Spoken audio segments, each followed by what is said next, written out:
মুখ্যমন্ত্ৰীয়ে ঘোষণা কৰিছে যে এইটো কাৰ্যকালত 2 লাখ আমাৰ টাৰ্গেট।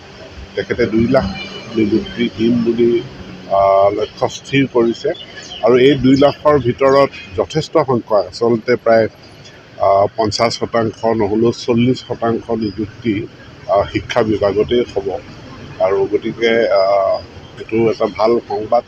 যিসকলে শিক্ষকতাৰ কাৰণে নিজকে প্ৰস্তুত কৰিছে, DLED BEd পাছ কৰিছে, যিসকলে টেট পৰীক্ষাত দি উত্তীৰ্ণ হৈ আছে, তেওঁলোকৰ কাৰণে ভাল খবৰ।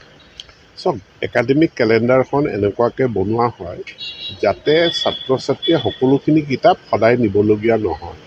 কাৰণ গতিকে সেইমতে একাডেমিক কেলেণ্ডাৰখন নিৰ্মাণ কৰা হৈছে।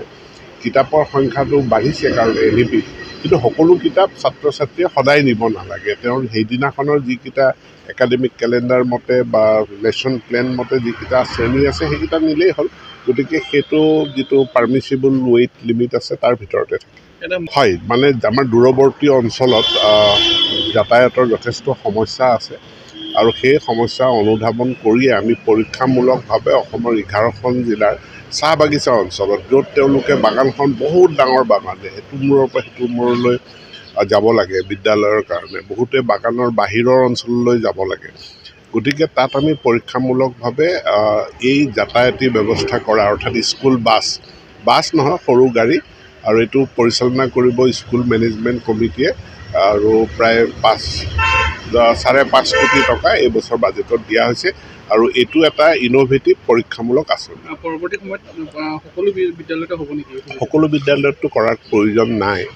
এইকাৰণেই প্ৰয়োজন নাই, আমি মানে এটা ৰেডিয়াছ ঠিক কৰি দিছোঁ, ব্যাসাৰ্ধ, যিটো ব্যাসাৰ্ধৰ ভিতৰত বিদ্যালয়সমূহ অৱস্থিত।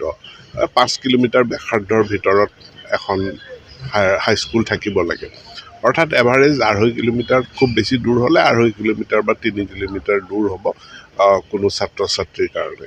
আৰু তাৰ কাৰণে আমাৰ চাইকেলৰ ব্যৱস্থাটো আছে। চাইকেলটো পূৰ্বতে ক্লাছ 9-10ত দিয়া হৈছিলে, এতিয়া মাননীয় মুখ্যমন্ত্ৰীৰ পৰামৰ্শ অনুযায়ী আমি 8ম শ্ৰেণীতেই চাইকেলখন দিয়াৰ ব্যৱস্থা কৰিছোঁ। সেইটো আগতে কোনো 4th গ্ৰেড ষ্টাফৰ প্ৰমোশ্যনৰ কোনো ব্যৱস্থা নাছিলে।